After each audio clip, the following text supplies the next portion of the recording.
Welcome to our channel. Today we how to enable brand guidelines in Canva, complete guide step by step clearly.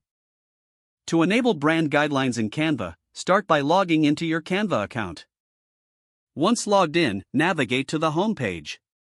Look for the brand option on the left sidebar. Click on brand to access the brand management features.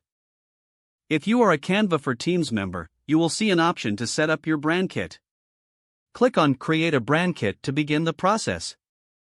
You will be prompted to enter your brand name. Type in your brand name and click on Create. Next, you will need to upload your brand logo. Click on the Upload button to select your logo file from your device. Once your logo is uploaded, you can adjust its position and size as needed. Now, move on to adding your brand colors. Click on the Color Palette section. You can either enter hex codes or select colors from the color picker. Add all your primary and secondary brand colors accordingly. After setting your colors, proceed to add your brand fonts. Click on the Fonts section to begin. Choose a font for your headings and another for body text. You can select from Canva's available fonts or upload your own, if needed.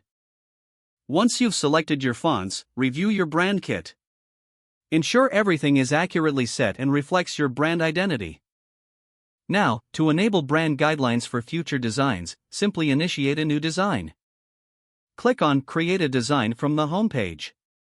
Select your preferred document type to start. On the left sidebar, click on the brand icon. Your brand kit will appear, allowing you to easily access your logo, colors, and fonts. Now you can seamlessly apply your brand elements within your design. As you create projects, your brand guidelines will ensure consistency across all materials. Remember to save your design frequently to avoid losing any changes. Don't forget to like this video and subscribe to our channel for more step-by-step tech guides.